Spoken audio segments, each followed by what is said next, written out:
Hi, everybody, and welcome to a brand new edition of Out of the Gate, Daily Racing Form's weekend handicapping preview program. I'm your host, Stan Illman, and I thank you so much for tuning in. Let's take a look at what's on tap for this week's edition of Out of the Gate. Major Breeders' Cup prep races this weekend at both Santa Anita and Belmont. DRF Handicappers Mike Beer, David Aragona, and I will take a look at the prestigious Jockey Club Gold Cup at Belmont, the Awesome Again Stakes at Santa Anita, both of them prep races for the Breeders' Cup Classic, plus bonus coverage of the Rodeo Drive Stakes at Santa Anita, perhaps a prep for the Breeders' Cup Filly and Mare Turf. Nicole Russo's Pedigree Pick segment focuses on a couple of races at Belmont Park on Saturday, and Craig Milkowski of Timeform US. He projects the pace and handicaps Sunday's Oklahoma Derby, featuring some salty 3-year-olds, plus best bets, horses to watch, and lots more. So let's break Out of the Gate.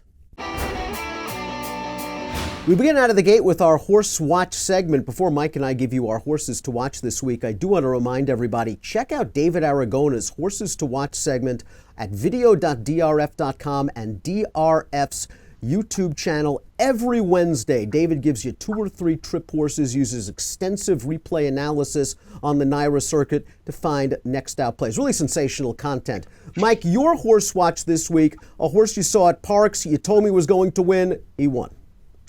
Yeah, by land and sea. This is a horse who debuted actually at Saratoga, sprinting on the turf, and actually ran pretty well that day to be third. The race we're going to look at right now is his second career start. They stretched him out around 2 turns. He just got a good ride here from Jose Ortiz. From the outside post, he just pressed on to the front. This horse traveled strongly on the lead the entire way and just never gives his field a chance, Dan. He wins for fun. He's got a lot of pedigree behind him, too. He's by Cairo Prince, who I think is an up-and-coming new sire. The first 3 foals from this dam, all multiple winners. There's a turf stakes winner in there. I think this horse has a little bit of a future. My horse watch debuted at Laurel. This is a 2-year-old filly named Barbara Gordon, very cleverly named daughter of Commissioner. Of course, Barbara Gordon was Commissioner Gordon's daughter on the old Batman series and comics and TV. Barbara Gordon has a route-oriented pedigree. We know the Commissioner wanted to go all day long. This dam is a half-sister to Queen's Plate winner Basquian, but Barbara Gordon made her debut for Arnaud Delacour, going 6 furlongs at Laurel. And let's head into the turn. She was just out-sprinted down towards the inside, and Daniel Centeno's going to ask her for run, and this is a very eye-catching move. She makes this gigantic 5-wide bid to get right up into contention at about the quarter pole, and she just fails to see it out, perhaps needing the race as a first-time starter. All in all, a rock-solid effort for this $40,000 bargain yearling. Again, I believe she wants to go long. She's in the right hands. I think this bid-flattened performance is going to set her up next time, and I wouldn't be surprised if Delacour stretches her out slightly in distance. That's Barbara Gordon, a daughter of Commissioner. Let's get to some handicapping. The DRF Bets race of the day for Saturday is the Jockey Club Gold Cup at Belmont. Let's look at the field for Saturday's DRF Bets race of the day. The prestigious Grade 1 Jockey Club Gold Cup, race number 10 at Belmont Park. $750,000 is the purse. We're going 1.25 miles on the main track. For expanded stakes previews of all the major graded stakes races all weekend long, we take you horse by horse with extended analysis. Head on over to video.drf.com or the Daily Racing Form YouTube channel. It's the classic story. Good 3-year-olds taking on good older horses. Let's see who our colleague David Aragona landed on in the Jockey Club Gold Cup. My feeling in this Jockey Club Gold Cup is that the 4 main contenders are all pretty evenly matched, so therefore I'm going to take a shot with the horse that's likely to be the best price of those 4, and that's Vino Rosso.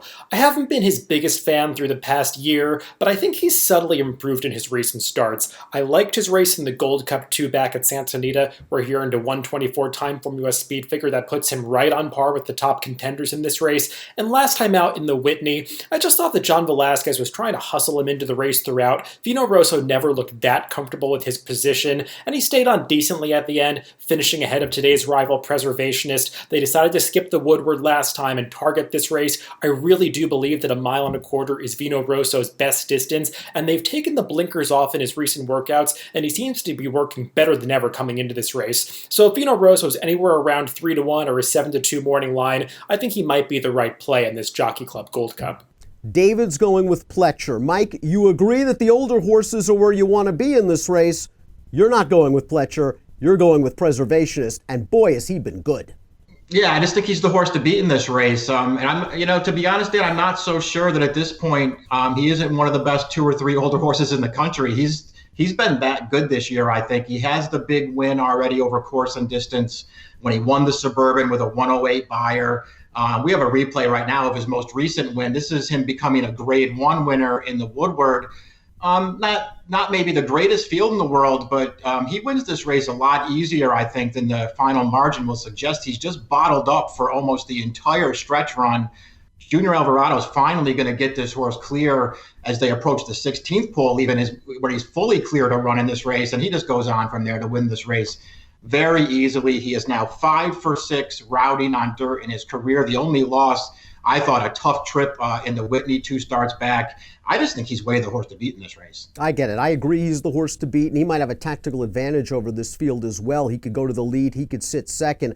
These 3-year-olds, they haven't been very good this year, let's be honest, but I do want to give Tacitus one more chance in the Jockey Club Gold Cup. He's just been unlucky in many of his races. Of course, in the Belmont Stakes, extremely wide on a day where you wanted to be on the rail. In the Jim Dandy, he missed the break. He ended up down on the rail on a day where you didn't want to be down on the rail. And then last time out in the Travers, everyone's surprised that he made the front in this race, first time blinkers.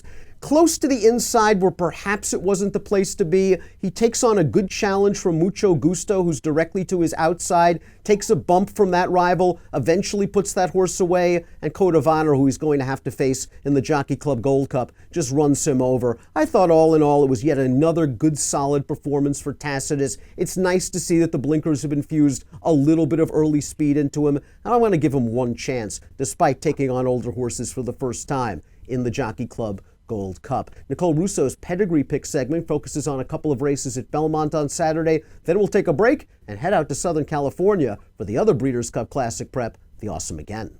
Hey everyone, Nicole Russo coming to you from Lexington, Kentucky for Out of the Gate. As we revive the pedigree analysis segments for this show, which are intended to give you some more tools for your handicapping toolbox, I think it's a good time to check in with this year's competitive class of freshman sires and talk about some things we've learned about them so far on the racetrack. Saturday's Belmont card provides an opportunity to do so with 3 maiden special weights for juveniles early on the program.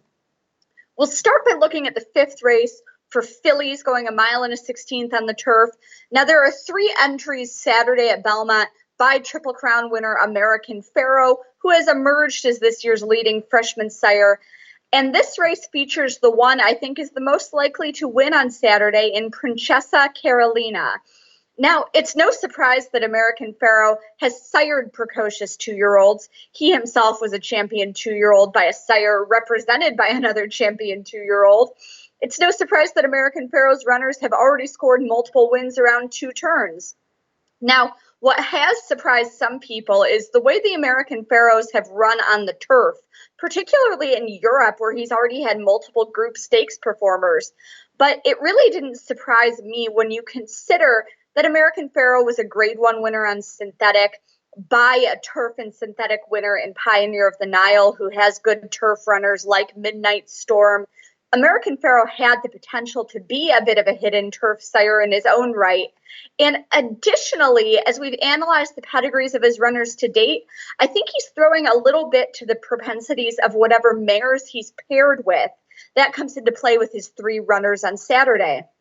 So looking closer at Princessa Carolina, she's a half-sister to this Eclipse Award champion, the brilliant and brave Lady Eli, who of course was a stellar juvenile in her own right at these distances.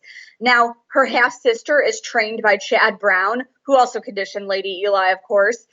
Do you think this filly will want to go 2 turns on the turf as a juvenile?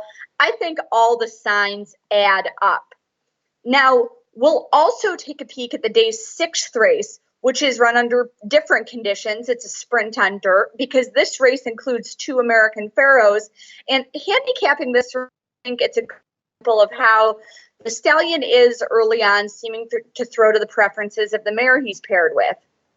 Now, certainly American Pharoah, who did his best work on dirt, can and has sired dirt winners along with his turf standouts.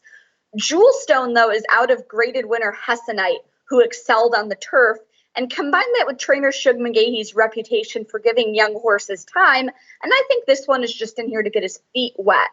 Now, contrast that with American Pharoah's other starter in the field toward the outside, Mandatory.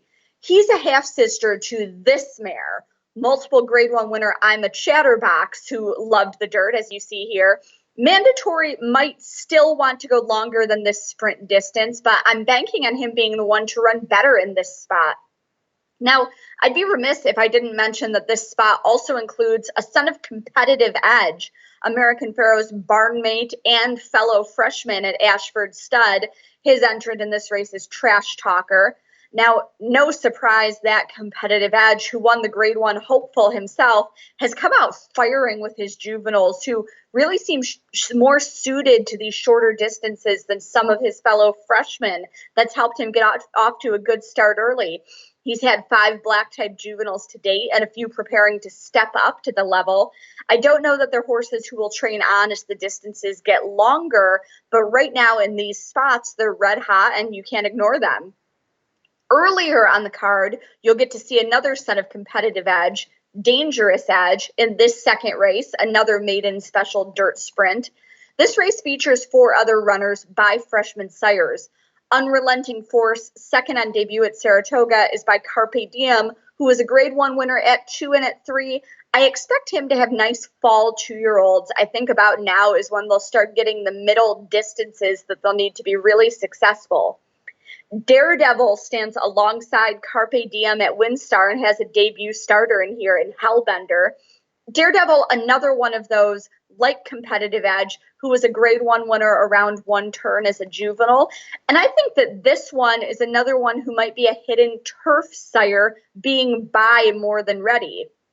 The other 2 representatives for freshmen in here are Our Troubadour by Palace Malice and Something to Tell You by Honor Code. I thought both these horses would have later developing juveniles, and if you're paying attention, they've begun lighting up in the last couple of weeks. Runners by Honor Code, that champion son of AP Indy, should relish distance, and he's had a couple of late charging winners recently. Palace Malice, meanwhile, another one who's developing into a hidden turf sire as a son of Curlin and grandson of Smart Strike, recently had a stakes winner at Saratoga on the turf, going 2 turns, which is another thing that I expected from this horse. So obviously there's a lot to unpack in this talented freshman class with all those names of outstanding racehorses that you definitely recognize. We'll continue to analyze all the pertinent developments here with you to help you with your handicapping on Out of the Gate, especially as the Breeders' Cup continues to draw closer. For now, we'll turn our attention back to the weekend prep action with a closer look at Santa Anita's Grade 1s after this commercial break. Are you a horse player looking to raise your game? For over 120 years, expert handicappers have relied on Daily Racing Form as their must-have source for news and data, featuring exclusive buyer speed figures, Timeform US pace figures, and integrated replays. DRF Formulator is the most powerful handicapping tool on the market today. Use what the pros use. Go to drf.com/formulator and enter code DRFTV to get your first card free. drf.com. Raise your game. So you think horse racing is all about fancy hats and mint juleps? But horse racing is a big business in the Commonwealth, from the breeding shed to the racetrack. It's all part of a multi-billion-dollar industry. So I bet you're wondering, where do I start? We all have the same answer. U of L, U of L. the University of Louisville. We're all graduates of the Equine Industry Program. So what are you waiting for? The U of L Equine Industry Program has been developing leaders for over 32 years. Apply today.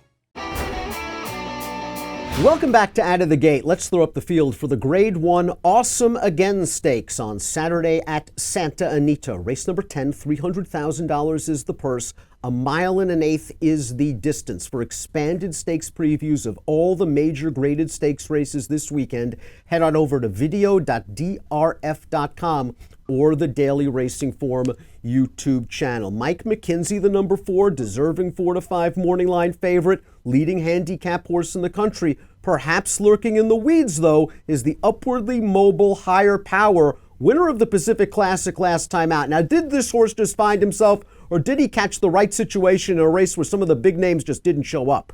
I mean, I'd like to say it's the latter because there were some no-shows in that race, and Quip, who he was tracking on the lead, just threw in the towel very early.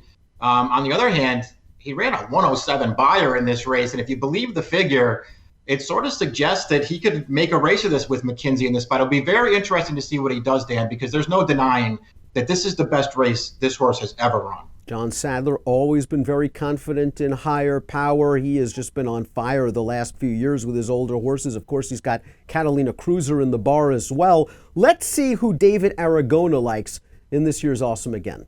I'm not trying to beat McKenzie in this Awesome Again. He just looks vastly superior to this field. He's reportedly still training well into this race. If he repeats either of his last two performances in the Met Mile or the Whitney, there's just no way that he loses this race because I know some of his rivals have improved recently, like Higher Power. I just don't know how much stock I really want to put in the result of that Pacific Classic. Seems like a few of these horses really improved this summer at Del Mar, liked that Del Mar surface, which can be a little bit quirky. So I'm not sure how much stock I really want to put in that race. Frankly, if I was going to use a horse underneath McKenzie, it would be Seeking the Soul, who was one of a few East Coast horses that flopped in the Pacific Classic, but his prior form makes him a contender in this race, so I'd probably do a 4-3 exacta, but I am not trying to beat the heavy favorite McKenzie.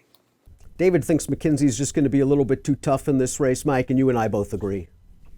I mean, it's just really hard to go against him. Based on what he's done in his most recent races especially, he's just really tough to take a stand against, I think. We're going to look at his Grade 1 Whitney right now, where, yeah, he got a good trip in this race. I like the way that Mike Smith sort of got aggressive early, then let another horse go, and you can see him coming clear here in the stretch.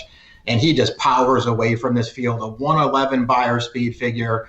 He's the best handicap horse in the country right now, Dan, and somebody's going to have to really up their game to beat him on Saturday. Doesn't appear to be a lot of speed in this race. I would expect Higher Power to try to take the race to McKenzie in the early portion. But as you mentioned, McKenzie is very, very tactical, and he can sit second or third just off the leaders. He should be ready to pounce when the real racing begins.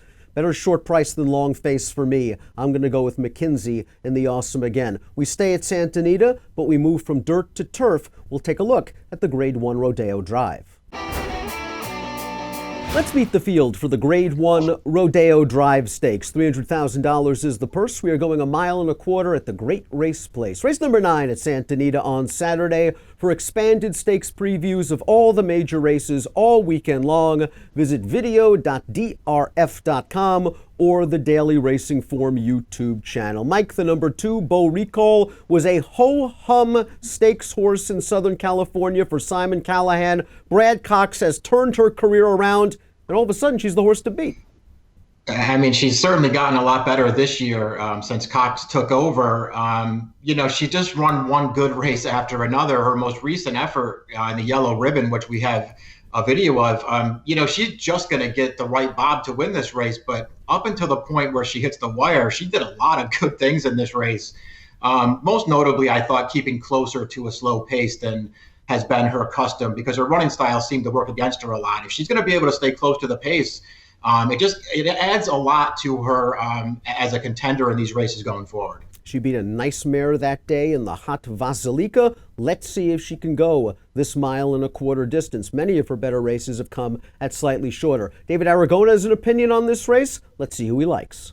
A number of these stakes races on Saturday at Belmont and at Santa Anita feature heavy favorites, and Bo Recall is going to be another one of those in this Rodeo Drive. I'm just not sure that I totally trust her as much as I do some of these other short prices that we're going to see in these stakes races, because the 1.25 mile distance of this race is a big question mark for her. She didn't handle it in this race last year, and frankly, if you watch that race back, she was losing ground through the final eighth of a mile of that race. She just seems to me like a pure miler, and I think her late kick, which has been so potent in shorter races, might be a little bit dulled going this distance. And I want to take a shot with the horse that's going to be posted on the outside, the number 6 Paved. I know her form this year has not been as great as last year, but it seems like she might be rounding back into her top performance level in her third start off the layoff now. She ran very well in this race last year when she only lost by a half length and was coming on at the end, and she just wants every part of this 1.25 mile distance. I thought she took a step forward last time behind Basilica, Juliet Foxtrot, and Toinette in that that maybe stakes.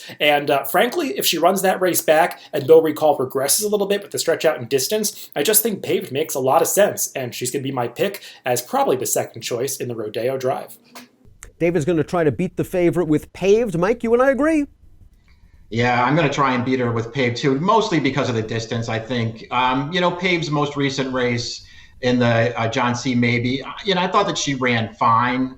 You're going to see her here down towards the inside. This trip actually works out for her. She's going to come clear in the stretch.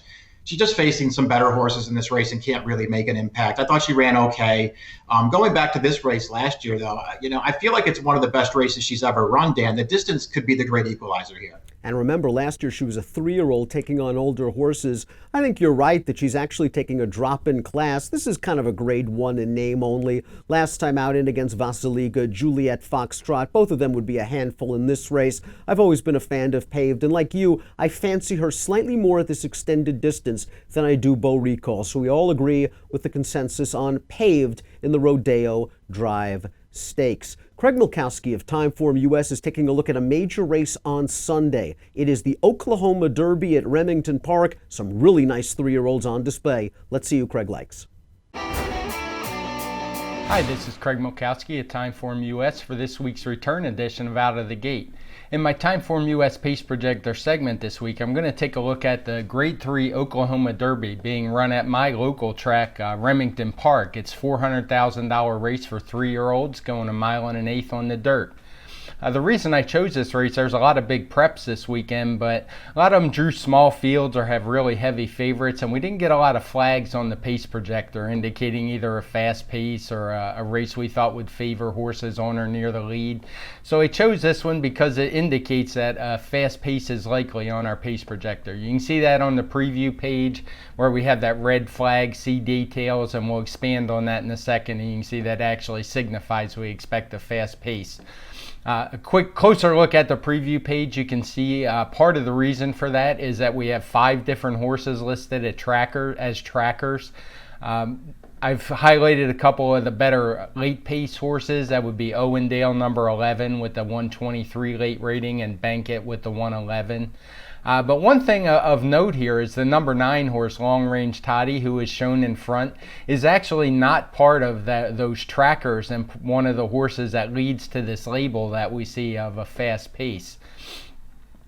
This is a reason in this particular case I'm going to disagree with the pace projector, which might seem a little silly, but the pace projector is a starting point and it can't cover every single situation. And another reason that we have that flag here is because of the big field. A full field of 11 was drawn, but I'm just not seeing that fast pace developing, and as we look at the horses you're going to see why. First, let's take a closer look at that pace projector. Here you can actually see the fast pace flag. You can see the 9 horse Long Range Toddy on the lead. There's not much else to see. It's a big field. The horses are going to be pretty tightly grouped, and I think that could make things a little tougher on those outside horses, particularly Owendale, who doesn't have a lot of speed. So let's take a look at the horses I think are the main contenders here. And first we're going to start with the morning line favorite at 8-5, Mucho Gusto. He ships in for trainer Bob Baffert. You can see he's taken a drop in class out of 2 really solid grade 1 efforts. He was second in the Haskell to Maximum Security. He ran a good third in the Travers behind Code of Honor and Tacitus. So he takes what looks like a much needed drop in class. He ran some really nice speed figures in those efforts. The best 2 of his career, a 124 and a 125. And that's good enough to certainly make him a strong contender here. You can see 3 of his prior 4 races were wins, and all 4 of those races were at the grade 3 level. So that seems to be where he excels, and he certainly will be a force here. The horse I'm actually going to go with as my selection is number 5, Tax. He's also run a lot of strong races this year. He ran well in the Wood. He finished just behind Tacitus after he'd won the Withers earlier in the year. But he just didn't run a lick at all in the Kentucky Derby. Maybe it was a sloppy track. It's hard to say. It was a roughly run race, but he didn't really seem to have any excuse. He took off to the Belmont, where he returned with a solid 4th and a really good effort, and followed that up with a Jim Dandy win. He didn't have as much luck in the Travers. He finished 7th, but he was only beaten 5 lengths that day, a little over 5, with what I'd consider a pretty tough trip. He was up on what we have as a quick pace. The mile was rated as fast. You see it coded in red. And he was close. He was wide around both turns, and he faded reasonably, not too bad. He faded with an excuse is what I'm saying. He ran better than that 7th place finish would indicate. I don't have a strong preference thinking that he's better than Mucho Gusto. I think they're pretty close, as you can see from their speed figures, but I like his inside post a little more, and I also like that his morning line odds are more than 2 times the morning line odds of Mucho Gusto. The horse I'm a bit against in here is number 11, Owendale. He's another who's done his best running at lower levels. Despite finishing ahead of Taxon, the Travers, I'm not as high on him. He's a lower price in here, and he also didn't really do a whole lot of running there, in my opinion. He just kind of sat in midfield, held his position, didn't really pass anybody, didn't get passed, and I think he's going to struggle with this post at Remington. The shorter distance of 1 1/8 is going to make it pretty tough for him to save ground. He's going to need that fast pace, which I've already said I'm skeptical of him getting to make that big late run that he has.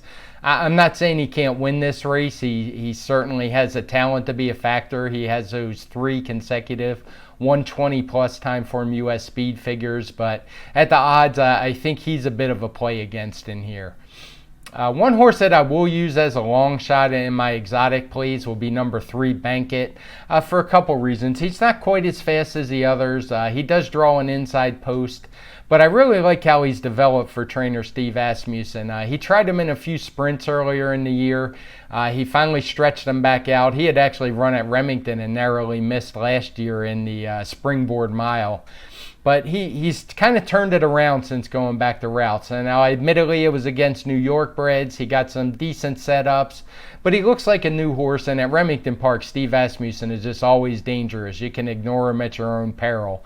I don't think he's a win contender, but I'm going to use him in the lower parts of my exotic bets.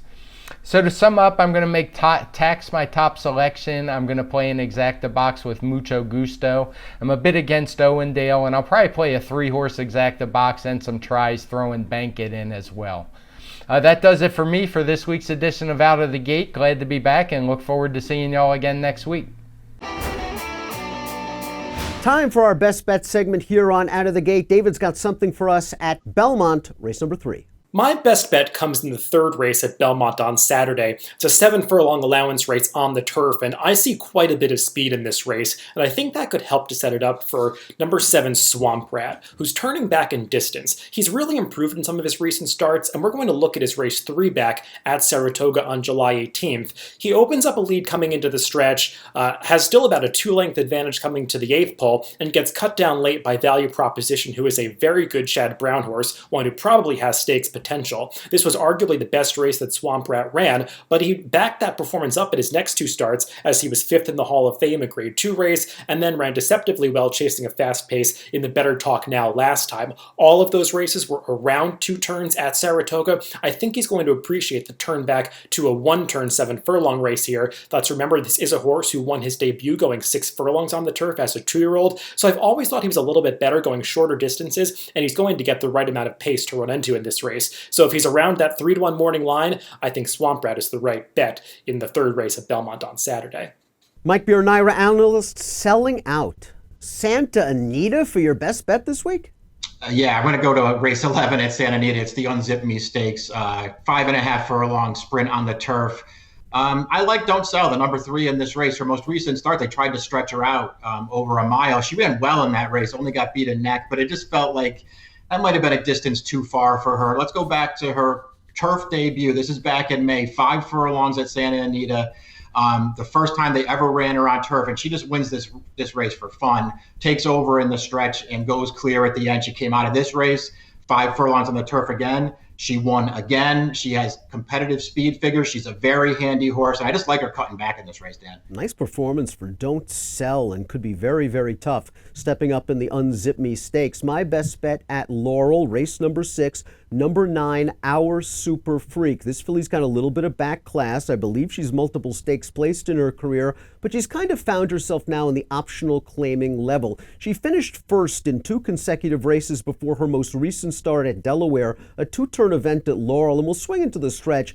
She made the lead in this race, but she conceded on the back stretch. She kind of had to make two moves. She's attacking this horse on the lead again, and it's going to take the favorite to run her down. I really like how game she is, finishing second, and I also like her cutting back slightly to one turn at Laurel on Saturday. It just seems like a nice spot, nice attack outside post position for the 9-hour Super Freak. Jamie Ness is the trainer and a high percentage one at that. We thank you so much for watching Out of the Gate, and we urge you to follow all of DRF TV's latest offerings. Follow at video.drf.com or the Daily Racing Form YouTube channel to see David Aragona's Horses to Watch segment, Nicole Russo's Pedigree Pick segment, the new Timeform US forecast, available every Friday morning, and of course this week a special Breeders' Cup prep webinar. Andy Beyer and Marcus Hirsch talk about this week's major races. That's it for this week. Best of luck when your horses break out of the gate.